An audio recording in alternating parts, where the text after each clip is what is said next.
Let's use these beautiful Australian eggs this St. Paddy's Day to make these gluten-free green mango pancakes. Let's go. Mango pancakes have got to be one of my all-time favourite yum cha desserts. And like many, I suffer from gluten intolerance. So I've created this gluten-free blender version which relies on the eggs for the richness, taste and amazing texture.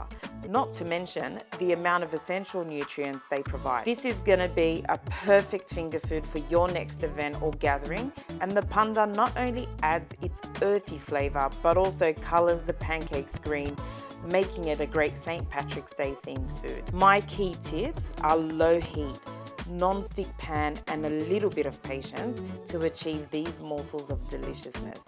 Just make sure you serve it immediately. Definitely yum cha style. To get this recipe and more, head over to australianeggs.org.au.